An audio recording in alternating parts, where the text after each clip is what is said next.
Something's been brewing inside the Indiana Fever locker room, and this week, it finally boiled over. For months, fans have sensed it, the awkward glances, the missed passes, the strange vibe on the court when Caitlin Clark is in the game. But no one could quite put their finger on what was really going on, until Sophie Cunningham let something slip. In what seemed like a casual interview moment, she dropped a phrase that blew the lid off everything. Everyone has their own islands in the locker room. It might sound harmless, maybe even cliché, but when you connect that comment to what's been unfolding game after game, a far more troubling picture emerges. This isn't just about chemistry. It's about resistance, power struggles, and a locker room split in ways no PR team can spin. And if you thought Clark's struggles were just rookie growing pains, think again. What Cunningham revealed wasn't just tea, it was a confession. A quiet war has been raging behind the scenes, and now the truth is leaking out. Because once you hear what's really happening, you'll never watch this team the same way again. Sophie Cunningham probably didn't realize what she was revealing when she said it. In a recent interview, while reflecting on the state of her team, she casually mentioned, "Everyone kind of has their own islands in the locker room."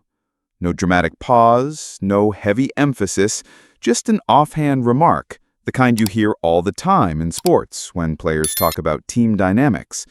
But the moment those words left her mouth, the internet lit up. Because for anyone who's been watching the Indiana Fever closely, that sentence wasn't vague or harmless. It was a direct confirmation of everything fans had been suspecting. This isn't just a team still building chemistry. This is a fractured locker room, one where cliques have quietly formed, tensions have silently grown, and one superstar rookie seems to be stuck on her own island, cut off, unsupported, and at times outright ignored. Cunningham didn't name names, she didn't call anyone out. She didn't have to. Because when you zoom out and look at what's been playing out on the court all season, her comment stops feeling casual and starts sounding like a coded confession. When Caitlin Clark entered the WNBA, she didn't just arrive, she detonated. She brought with her the kind of hype rarely seen in women's sports: record-breaking college numbers, a global fan base, million-dollar endorsements, and media coverage that swallowed the league whole. She wasn't just a top draft pick, she was the centerpiece of a cultural shift. But what happens when that kind of spotlight shines on a locker room that wasn't ready for it? Clark stepped onto a team filled with veterans who had spent years grinding through losing seasons, coaching changes, and forgotten games. Players like Kelsey Mitchell had long been the focal points, the ones who carried the offensive load, earned the respect, and paid their dues in silence. And now suddenly, everything revolved around a 22-year-old rookie. It wasn't just the plays that changed, it was the hierarchy. Reporters asked more questions about Clark than the entire rest of the team combined. Fans packed arenas to see her, not the veterans. Sponsorships and cameras followed her, not the established names. And no matter how Clark tried to keep her head down and focus on basketball, the message was clear. A new era had begun, and not everyone wanted to be a part of it. That's where the resistance started. Not in loud arguments or open conflict, but in subtle choices. Passes that didn't get made. Possessions that didn't include her. Plays that slowed down when they should have taken off. It didn't look like sabotage. It looked like hesitation. But the result was the same. Clark's impact was being contained, not unleashed. Sophie Cunningham's islands comment didn't just hint at separation. It revealed a full-blown fragmentation. The Indiana Fever locker room isn't just divided by experience or personality. It's divided by agenda, allegiance, and uncertainty about the future. And when you map out how players interact on and off the court, a pattern starts to form. There aren't just players on this team. There are factions. Island 1 is the power core, veterans like Kelsey Mitchell, who've spent years as the face of the franchise. Before Caitlin Clark arrived, the offense ran through her. The ISO plays, the fadeaways, the green light to shoot from anywhere.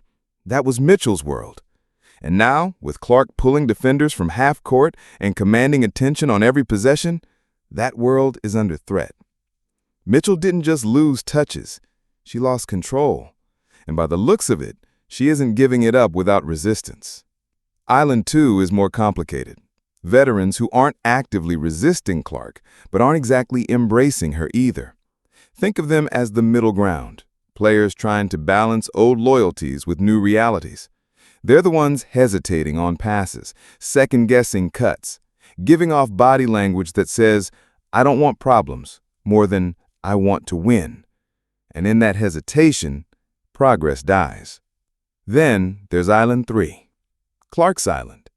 She's the new face, the engine of the offense, and the future of the franchise.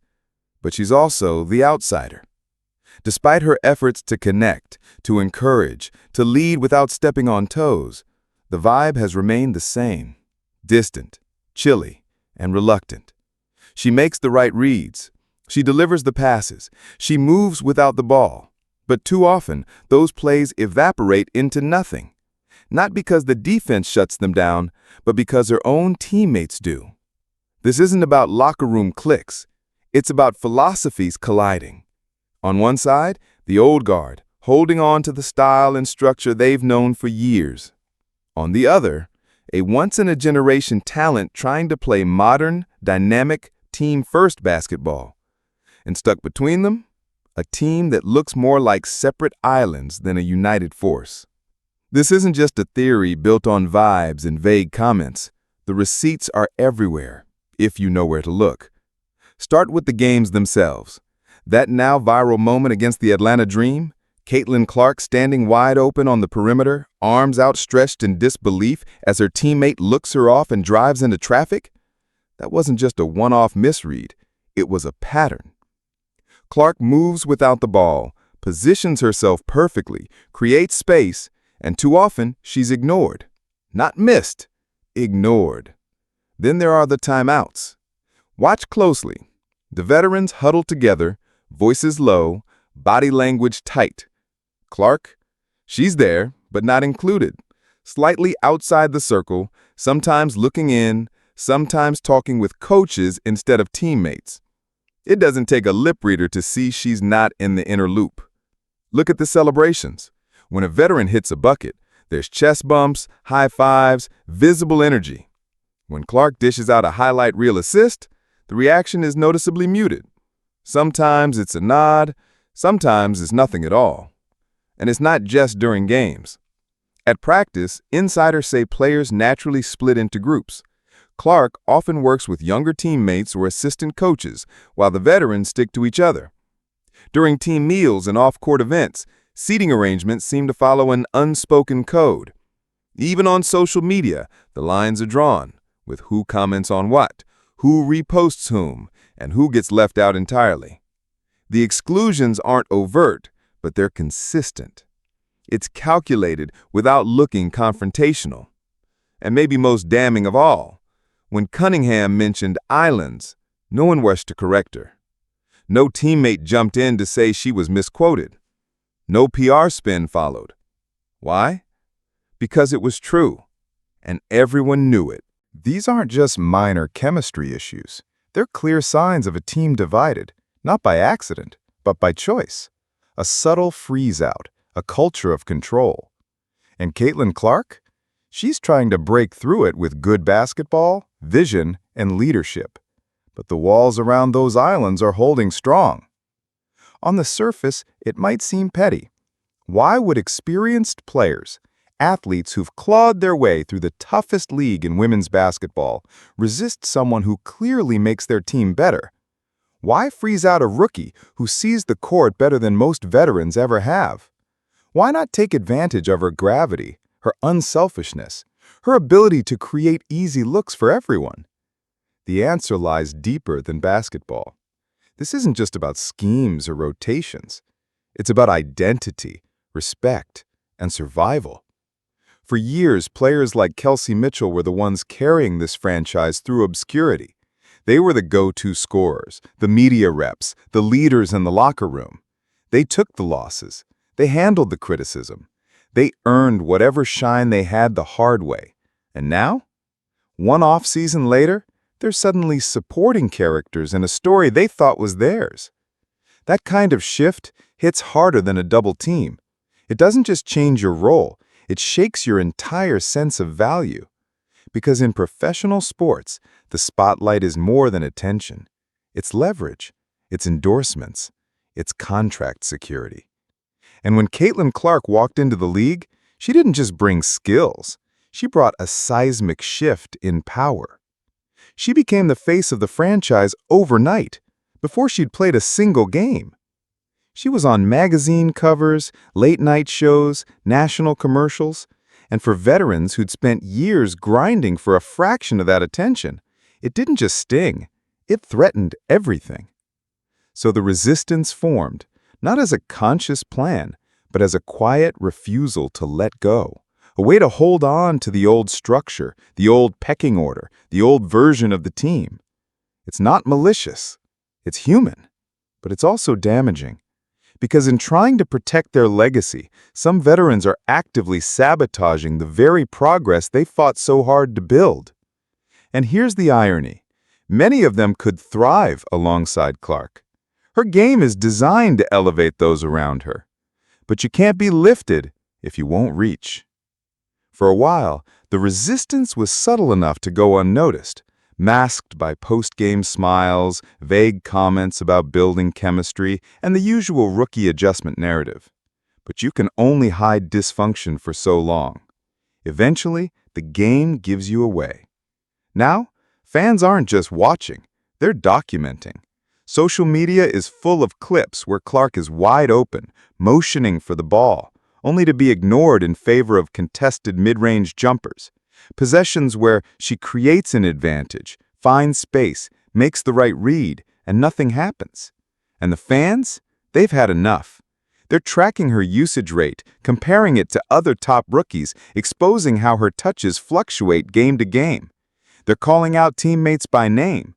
They're posting breakdowns of missed assist opportunities, moments where Clark set someone up, only for the shot to never come, or the player to dribble into a dead end. The numbers don't lie either. The Fever's offensive efficiency spikes when Clark initiates the offense, and craters when she's sidelined or frozen out. But instead of leaning into that advantage, the team continues to treat her like an optional piece, not the engine. It's not just fans noticing. Media outlets are quietly shifting their tone. Analysts who once gave the team the benefit of the doubt are now questioning what's really happening behind the scenes. The idea of rookie growing pains doesn't explain the patterns we're seeing. This is something else. The strategy, if it even is one, isn't working. Not for the team, not for the fans, and certainly not for the players involved. Because with every missed opportunity, with every possession that stalls out due to ego or indecision, the backlash grows. And here's the twist. In trying to protect their roles, some veterans are damaging their own reputations. Fans who once supported them are now asking hard questions.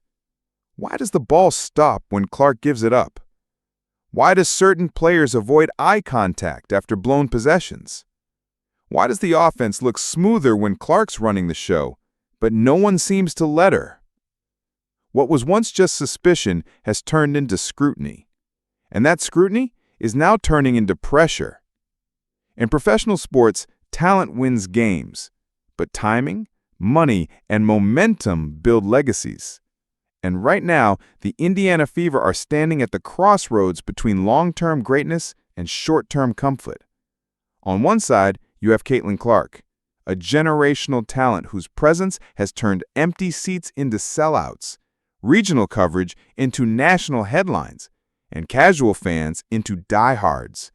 She's not just the most talked-about rookie in years. She's a business opportunity, a branding machine, and the centerpiece of the WNBA's biggest growth wave in a decade. On the other side, you have a core veteran players who, understandably, want to protect what they've built. They've weathered losing seasons, lack of recognition, and minimal fanfare. They finally had carved out roles, influence, and some level of security. And now, All of that feels like it's slipping through their fingers. Here's the problem. Trying to preserve control in the face of overwhelming momentum is a losing game. What Clark represents isn't just new, it's unstoppable. Her vision, her pace, her style of play, it's built for the modern game. And more importantly, it's built for winning. But instead of building around that, Indiana seems stuck trying to keep both worlds alive, honoring the old guard while cautiously letting Clark lead. And that's not just slowing the team down, it's costing them games, fan goodwill, and potentially the loyalty of the player they can't afford to lose.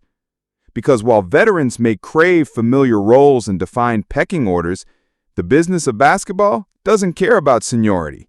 It cares about results. If the team wins, everyone eats. Endorsements grow, legacies solidify, paychecks get bigger.